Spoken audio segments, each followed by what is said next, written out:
Porque o presidente Jair Bolsonaro anunciou, durante uma reunião ministerial realizada no Palácio da Alvorada, que vai indicar André Mendonça, chefe da Advocacia Geral da União, para a vaga de Marco Aurélio Mello no Supremo Tribunal Federal. Marco Aurélio se aposenta na próxima segunda-feira. Logo após a declaração do presidente, Mendonça fez um discurso de agradecimento aos presentes. A indicação do sucessor de Marco Aurélio no Supremo terá de ser aprovada pelo Senado depois de uma sabatina na Comissão de Constituição e Justiça. Constantino, como é que você avalia essa indicação? Me parece um erro do presidente Bolsonaro, né? E que vai, sem sombra de dúvidas, decepcionar sua base de apoio. Mesmo compreendendo, né, que política é a arte do possível e tudo mais. É próximo demais de Dias Toffoli e do sistema, para o meu gosto e de muita gente que queria justamente uma mudança nesse sentido. Aliás, uma área que talvez mais precise de mudanças, né? O nosso Supremo. Veja, o nome preferido, segundo leitores, por exemplo, conservadores da Gazeta do Povo, seria o de Ives Gandra Martins Filho, né? Agora, de novo, passaria numa sabatina desse Senado aí? Provavelmente não, né? Mas eu acho que o presidente deveria, pelo menos, tentar expor o filtro, o viés do próprio Centrão, né? Eu acho que seria interessante ele usar essa estratégia. Ele está cumprindo uma promessa, né? Ele falou que teria que ser alguém terrivelmente evangélico, e o André Mendonça é pastor e ligado a muitos evangélicos e lideranças dessa área. Ele tem um currículo e o notório saber jurídico, ele tem doutorados em trabalhos sobre anticorrupção, contra a corrupção em Salamanca e por aí vai, né? E precisa ter a base de apoio. O presidente é refém desse centrão, como eu disse. Mas, de novo, né, isso fica nítido para muita gente, né, que não adianta chegar à presidência sem a base, porque é o que acontece, né? Você não consegue, basicamente, emplacar os nomes que seriam de maior agrado dessa base conservadora que votou no presidente, né, e não se identifica com esses nomes, seja o Cássio Nunes Marques na primeira escolha e seja agora André Mendonça na outra. E são erros, do ponto de vista dessa base, que ficam 30 anos. Né? É diferente de você ter um acordo de governabilidade com o Centrão e aceitar desidratar um pouco ali uma agenda reformista, uma privatização com algum jabuti. Isso é um erro que fica 30 anos. Né? Então, de novo, mostra, na minha visão e de muitos, como os conservadores ou a direita está longe, de fato, do poder. Né? Como disse, ou como ameaçou o próprio Dirceu, né? Perder nas urnas não necessariamente significa abrir mão do poder. E está claro hoje que o sistema, o mecanismo ainda controla muito o poder no país. Veja que há muito corporativismo, inclusive, no Supremo. Né? O André Mendonça vem costurando aí uma boa relação, pelo menos, com esses ministros, porque sem isso é difícil emplacar o nome.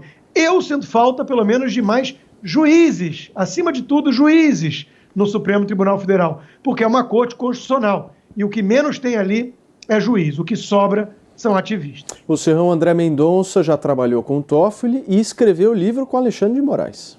E é amigo pessoal de Gilmar Mendes. Então a indicação de André Mendonça para o Supremo Tribunal Federal pelo presidente Bolsonaro era pule de 10. Ou seja, novamente fica claro no Brasil que o sangue do establishment tem poder. André Mendonça é da chamada Turma da Esplanada em Brasília, é amigo de ministros do Supremo Tribunal Federal e faz parte de um seleto grupo de poder em Brasília chamado Advocacia Geral da União. Ele, como advogado-geral da União, o Supremo já vai emplacar aí o seu terceiro representante vindo da AGU.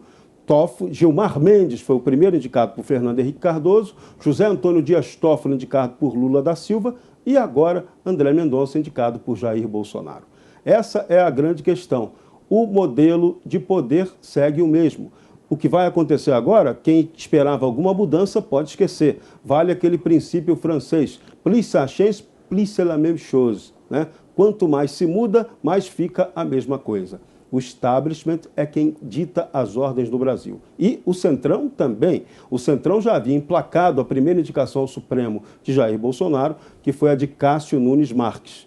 André Mendonça não é do Centrão, mas faz parte do núcleo duro da esplanada dos ministérios em Brasília, é homem do poder federal. Então, nada de anormal, não haverá mudança na relação com o Supremo. Agora, o que se espera com a indicação de André Mendonça, sim, é uma sinalização do próprio Bolsonaro de que ele não quer manter essa guerra institucional acirrada com o poder supremo. André Mendonça pode ser um mediador para baixar um pouco o fogo incendiário dessa questão. Agora, Constantino tem toda a razão. O Supremo precisaria de juízes, mas se não for assim, que pelo menos nossos supremos magistrados tenham mais juízo.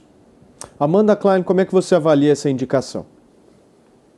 Indicação diferente da que foi de Cássio Nunes, e sim, uma indicação apadrinhada por próceres do Centrão, o ministro tido como garantista, e que causou uma cisão profunda na base bolsonarista quando da sua indicação, e essa agora do André Mendonça, que era basicamente favas contadas, um aliado muito próximo ao presidente e que atende a uma base eleitoral importante, que é a base evangélica. Então, o presidente cumpre essa promessa de indicar um ministro terrivelmente evangélico e faz isso de olho no calendário eleitoral. Meus colegas têm razão quando dizem que o André Mendonça tem um bom trânsito entre ministros do Supremo Tribunal Federal, embora ele sofra alguma resistência no Senado, até por não criar muito, não cultivar muito essas pontes políticas. Ele ganhou notoriedade ao pedir investigação de adversários, opositores do presidente Bolsonaro, com base na Lei de Segurança Nacional. Entraram aí nesse balaio jornalistas, manifestantes e até um advogado também se posicionou ao lado do presidente pedindo a derrubada no STF de medidas restritivas impostas por estados e municípios, foi a favor da abertura de templos e igrejas na fase mais aguda da pandemia. Ele é pastor da Igreja Presbiteriana Esperança em Brasília, mas é um servidor de carreira desde 2000 na Advocacia Geral da União. Ele começou no governo Bolsonaro como AGU, depois acabou se tornando o ministro da Justiça quando Sérgio Moro saiu, depois voltou para a Advocacia Geral da União. E pelos senadores com quem eu conversei hoje, embora houvesse relatos de alguma resistência ao seu nome, a sensação geral, o sentimento geral é de que André Mendonça será sim aprovado, passará em sabatina e será aprovado no Senado. O líder do governo no Congresso, o senador Eduardo Gomes, me garantiu que o nome dele passa e que essa indicação deve sair formalmente até o final do mês, até o final deste mês de julho.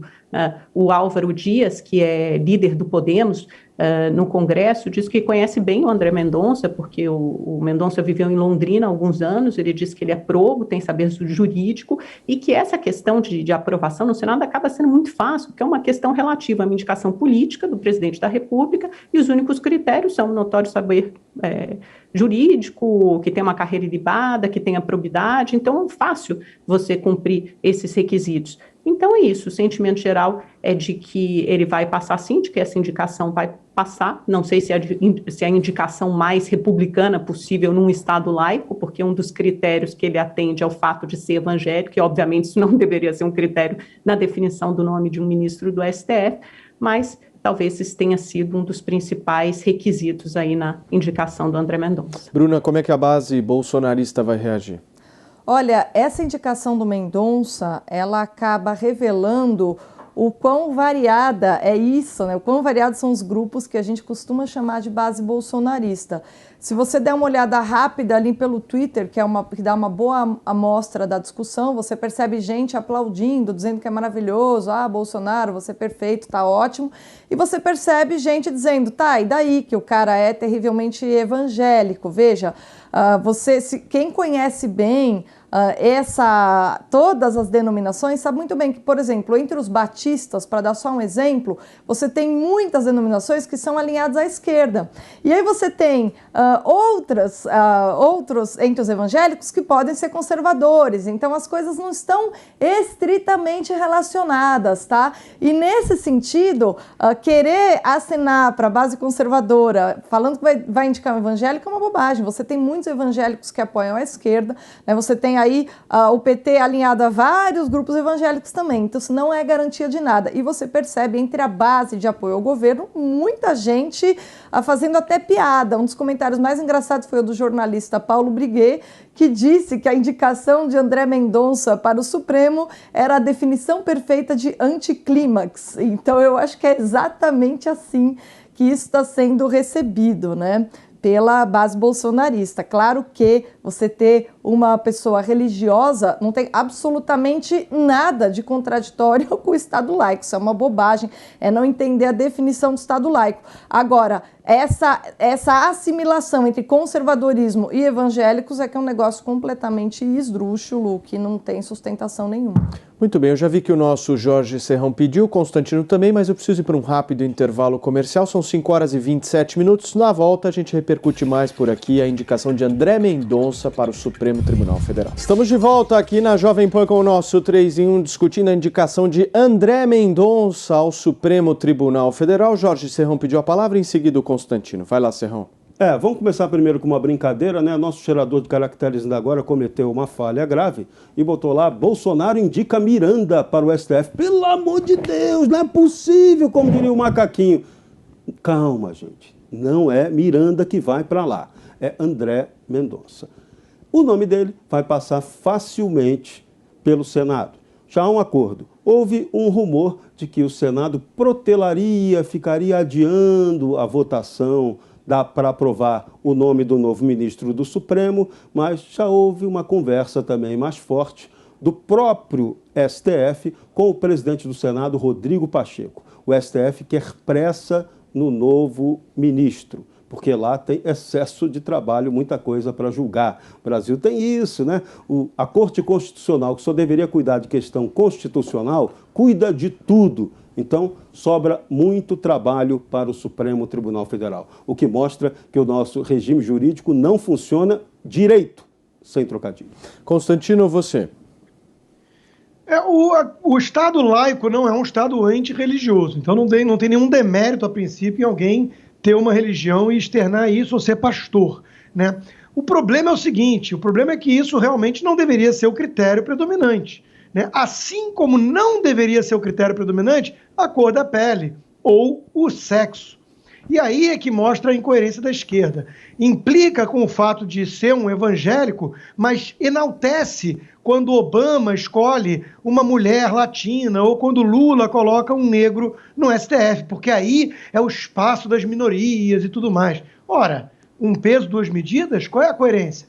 O que importa é ser um bom juiz, é ter reputação ilibada, notório saber jurídico, coisas que são critérios básicos que já filtrariam, já eliminariam numa sabatina séria alguém como Toffoli, né? Que era advogado lá do Dirceu e que não tem essas características. Então, o mais importante é ser um juiz sério. O Antonin Scalia foi um dos principais justices da Suprema Corte americana. Ele, por acaso, era católico, mas não era isso que fazia dele um grande juiz, e sim o fato dele ser um originalista, ou seja, alguém que julgava baseado na lei, né? Ele até era autor de uma frase muito importante: aquele juiz que só decide de acordo com o que ele pensa não é um bom juiz. Ele não está lá para ser ungido, ele não está lá para empurrar a história, como um dos ministros do Supremo já declarou que encara como sua missão, né? Ele está lá para proteger a Constituição, ser o guardião da Constituição. E é isso que deveria importar. Bruna. Na verdade, seria muito interessante a gente ouvir aí uma indicação de uma figura que entendesse o problema grave que é a instabilidade jurídica no Brasil, né? Infelizmente, não parece ser o caso do André Mendonça. Parece ser alguém medíocre, me entendam bem, no sentido de não trazer nada de novo à discussão. Ele repete a mesma coisa que o Marco Aurélio Melo fala, a mesma coisa que os colegas falam.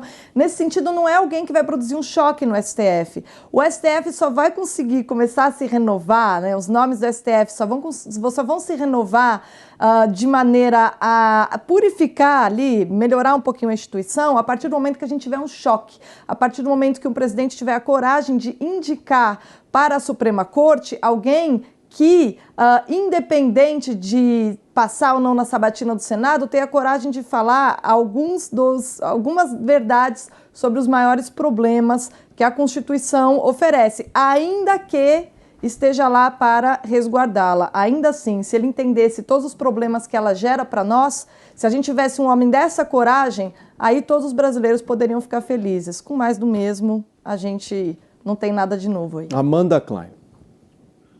Essa é a crença segundo a qual um mito, né, ungido, presidente da República, escolhido, vai remediar, vai solucionar todos os problemas da República, a começar por purificar o STF.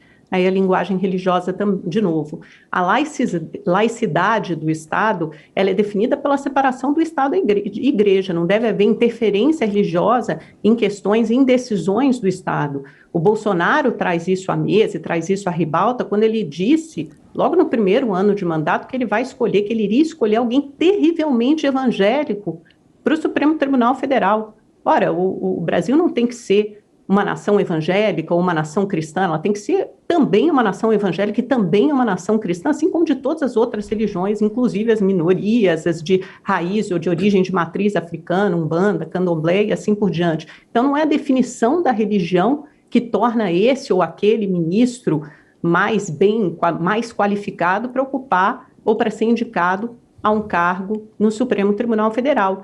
E quanto à confusão entre esse conceito e minorias, a reparação, a injustiça histórica que minorias como os negros sofreram durante séculos de colonização e depois de escravidão, isso é uma reparação histórica, porque eles ocupam menos cargos de direção, menos posições de liderança, têm salários mais baixos, são maioria entre a população carcerária, maioria também entre os mortos, entre as vítimas de homicídio. É só olhar para todos os dados e as estatísticas. Então, quando você impõe cotas para a universidade ou cotas em determinados serviços, é uma tentativa de reparar e de corrigir injustiças históricas. Isso não tem nada a ver com querer um ministro evangélico para o Supremo Tribunal Federal. Não precisa fazer essa confusão grosseira de conceitos inteiramente distintos. Vai lá, Bruna. Na verdade, a gente precisa ter um pouco de clareza e um pouco mais de cultura filosófica para entender que purificar ou depurar, isso faz parte do vocabulário moral definido pela ética filosófica grega, mais precisamente Platão e Aristóteles. Na verdade, a gente tem o conceito de justiça mestre da história do Ocidente, justamente tal como definido ali na Ética Nicômaco. E apenas os homens justos são capazes de ensinar para nós o que é prática da justiça, que é justamente ser capaz de equidade, a tal ponto que a gente seja capaz de criar essa coisa que a gente chama de Constituição e segui-la para manter estabilidade social. Então, sim, o STF precisa de uma depuração ou purificação, a gente precisa, sim, de pessoas morais. E a característica principal de um juiz plenamente moral é a coragem de enfrentar esse problema gravíssimo do Brasil, que é a instabilidade constitucional, a instabilidade trazida aí pelo nosso modelo constitucional, a instabilidade jurídica. Com instabilidade jurídica, o Estado de Direito fica assim quase para ruir. E a gente está aí precisando de um juiz no STF que tenha coragem de reconhecer esse problema. Serrão. Agora um ponto que a gente tem que considerar é que o presidente Bolsonaro pode ter desagradado a gregos e baianos com a indicação para o STF do ministro André Mendonça. A base conservadora bolsonarista queria Ives Gandra Martins Filho, que foi presidente do Tribunal Superior do Trabalho e, uma curiosidade, ele é um ultracatólico, é um homem ligado a uma prelazia direta do Papa, a Opus Dei. Então, parece que houve uma pressão aí antirreligiosa contra Ives Gandra, que tecnicamente seria o melhor, o nome mais indicado do ponto de vista conservador e técnico para essa vaga de Marco Aurélio de Mello. Vai lá, Constantino. A purificação que a Bruna se referiu aí, eu acho que todo mundo de bem entendeu o conceito. Agora, veja que curioso, né? Precisa de alguma inteligência, alguma sofisticação, algum conhecimento histórico para entender a comparação que eu fiz das minorias. Nem todo mundo tem isso, eu entendo. Porque o que acontece, né? Vamos defender cotas para o Supremo? O que eu disse é que um bom juiz tem que ser um bom juiz. E o fator dele ser religioso ou não deveria ser preponderante, assim como a cor da pele ou o sexo. Curiosamente, a esquerda aplaude com base nesses critérios. Então, o que fica claro, né, é que existe um preconceito contra evangélicos e, ao mesmo tempo, se for indicado um ministro para a Suprema Corte que seja negro, ou que seja gay, ou que seja uma mulher, aí vão ser enaltecidas essas características, independentemente do notório saber jurídico ou da reputação ilibada. Foi exatamente esse o ponto que eu trouxe. Não tem nada a ver com reparação por meio de cotas, isso é um outro debate, aliás, um debate muito ruim do ponto de vista da esquerda, porque a esquerda quer reparar injustiças cometendo novas injustiças e ignora um monte de coisa, ignora, por exemplo, quem são os maiores cometedores de crimes, né? Então só olha para um lado da equação e não quer encarar o problema como ele é na sua dimensão complexa e social. Agora, veja que curioso, né? A pior religião que existe é a política, é a secular, chama-se ideologia. E essa é perigosa e está cheio de figuras ideológicas ali. Pessoas que se consideram ungidas e que querem empurrar a história. Eu dou um exemplo. O que um juiz deveria dizer em relação a casamento gay? Muito simples, um juiz de uma corte constitucional, que a Constituição é clara, é um homem e uma mulher, está muito claro. Quer mudar a Constituição? Tem até cláusula pétrea, mas quer mudar a Constituição? Que mude. Agora, um juiz de Suprema Corte tem que dizer que casamento é entre homem e mulher. O que faz um juiz imbuído de uma visão ideológica, ou seja, se considera um profeta da história, né? Ele quer mudar a Constituição na marra, ele quer legislar sem voto. É aí que mora o perigo. Bruna. Justamente, é por isso que eu estava dizendo que seria maravilhoso se a gente tivesse um juiz que reconhecesse a função do Supremo Tribunal Federal, que é justamente evitar a instabilidade jurídica, quer dizer, são os promotores da instabilidade jurídica, como Constantino conseguiu exemplificar muito bem aqui. Agora, o outro ponto é o seguinte, essa ideia realmente de você definir e aplaudir indicações políticas com base nas minorias, ela é um erro fundamental, não porque não existam minorias, não porque não existam diferenças, né? A gente tem na história do mundo, na realidade do mundo, ela é feita o quê? Do mesmo e do outro, são princípios que se complementam.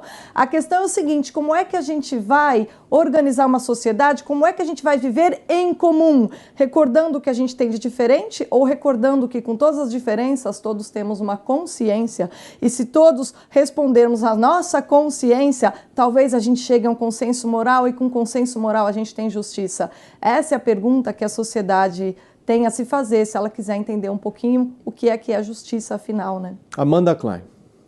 Estou um pouco chocada com a posição dos meus colegas. Parece que eles vieram, sei lá, da Idade da Pedra, da Idade Média, acabaram de se colocar contra o casamento gay. Veja, em pleno século XXI, ainda querem definir o casamento. Foi você que falou, casamento entre homem e uma mulher. Eu falei da Constituição, eu não dei meu parecer. Exato. Eu não dei minha opinião, eu falei da Constituição. E uma mulher. Você achou um absurdo dizer que o STF... Consegui entender perfeitamente. Não cabe ao STF legislar. Sob a bandeira, sob a bandeira liberal, esconde-se uma ideologia conservadora. Não cabe ao STF legislar, mudar a Constituição. Pode ter certeza que a minha inteligência vai muito além disso, Constantino, e não Mas então como é que você bota a palavra na minha boca dessa forma tão desleal e cafajeste? Eu não falei que eu sou contra casamento gay. Desleal e cafajeste? Não haja com desonestidade intelectual. Você falou que a Constituição não pressupõe o casamento, só pressupõe o casamento entre um homem e uma mulher. Você já leu a Constituição? Em causa própria. Em que século você vive, Constantino? Você é contra o casamento gay? 88. Você é contra o casamento Constituição gay? de 88. Você acha que ela, eu não falei nada Você acha que esse casamento não deve ser ampliado para pessoas do mesmo sexo? Não pelo STF. Não é função do STF. Uma corte constitucional não deve legislar. Mas você já mostrou que você não liga para a questão religiosa, desde que seja a sua religião, que é uma ideologia chamada socialismo. Aí pode legislar e o STF não precisa ser juiz. É CQD. Como é que chama a sua religião? Você é hipócrita, está provado. Como é a sua religião? É o bolsonarismo? É o obscurantismo? Leia Antonin Scalia, você não deve nem saber quem é. Antonin Scalia, já ouviu falar? Do quê? Reacionarismo? Da Constituição. Não, do império da lei. Eu achei que você defendesse isso, mas só quando é conveniente, né? Eu defendo perfeitamente.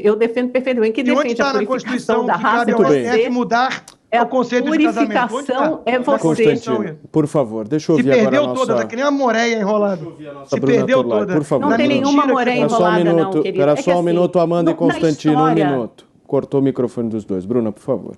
Na verdade, Mas já que a gente está falando de justiça, já que a gente está falando de equidade, a gente tem que compreender os conceitos sem misturar com os nossos sentimentos. E a gente compreender as coisas sem se deixar arrastar pelo sentimentalismo implica em compreender o seguinte: sejamos nós contra ou a favor do casamento gay. Tenho inúmeros amigos gays casados, inclusive alguns com os filhos, e algumas dessas famílias funcionam muito bem. Eu sei que nem todos os conservadores entendem isso como boa coisa, os religiosos realmente veem como um problema. Eu, pessoalmente, não vejo problema. Contudo, o que está escrito na Constituição está lá. E a partir do momento que um juiz da Suprema Corte viola a Constituição, ele está produzindo instabilidade jurídica num país. É para isso que serve uma Suprema Corte? Foi isso que Constantino tentou dizer. Então, não nos deixemos levar pelo sentimentalismo de achar que criticar um erro de função do STF tem a ver com as nossas posições. Todas as pessoas que têm algum âmago, né, liberal, que entendem o que é o liberalismo, evidentemente não se chocam com o casamento gay, mas se chocam com ministros no Supremo usurpando a função do Congresso. Serrão, vai lá. Vamos lá, vamos chamar o VAR, porque a gente tem que lembrar que a nossa Constituição, ela é muito clara. O casamento é entre homem e mulher. Então, quer alterar? Mude a Constituição. Mas, felizmente, nós temos também na nossa legislação a permissão para a união estável. Ela permite que as pessoas sejam felizes e livres da maneira que elas quiserem. Isso é que importa. O resto é discussão narrativa entre ideologia. E ideologia é ferramenta de otário. Muito bem, 30 segundos para cada um dos dois. Constantino. Não, só mais um ponto, além do que os meus colegas já explicaram, e qualquer pessoa decente ou minimamente inteligente percebeu, não tentou criar um espantalho para me colocar como um reacionário contra gays, né? Isso é coisa de gente desleal.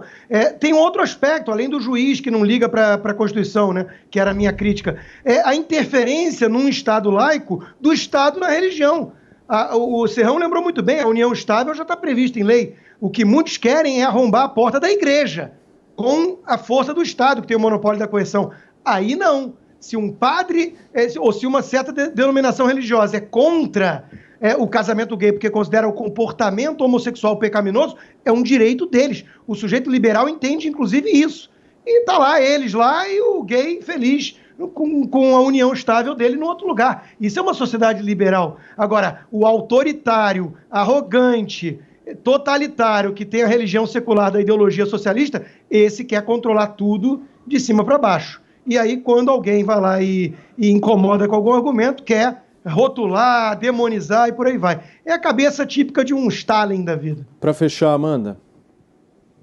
Quem demoniza e difama e quer destruir a reputação das pessoas é você, Constantino. Eu não tenho nenhuma ideologia socialista. Acho que qualquer um que acompanhe minimamente esse programa já tenha percebido isso. Quando o Supremo Tribunal Federal reconhece a união homoafetiva, na verdade, ela está igualando todos os cidadãos e dizendo que os gays, que os homossexuais têm exatamente os mesmos direitos sobre o casamento e sobre a união do que os casais heterossexuais. Eles estão igualando o direito. Então, você não está reescrevendo a Constituição, você só está dando a essa outra classe de cidadãos exatamente os mesmos direitos, para você não ter duas classes de cidadãos, para você não ter diferenças em termos de herança, em termos de coisas até mais mundanas e cotidianas, de título de clube, de seguro médico, de qualquer coisa. Então, é reconhecer que todos eles, homossexuais ou heterossexuais, têm exatamente os mesmos direitos. É disso que se trata.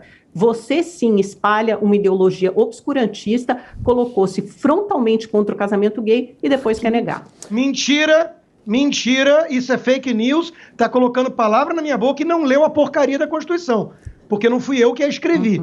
Foram os constituintes de 88 e está lá escrito com muita clareza. Então vai fazer o trabalho de casa, em vez de ser tão mentirosa e é o Supremo Tribunal Federal que a interpreta, Constantino, não é você. Não é você. Você é desonesta. Não é você. O Supremo Tribunal Federal não interpreta, ele cria leis. Essa é a crítica que todo o Brasil tem feito. É o Supremo que a interpreta. Você aplaude quando te interessa, porque você tem uma ideologia que todo mundo aqui já percebeu. Mas vai lá, um dia você vai conseguir a bancadinha lá da TV Dória, porque por enquanto você passa vergonha e no cartão de crédito diário. Muito bem, Constantino e Amanda. Quem passa vergonha é você. você. Eu preciso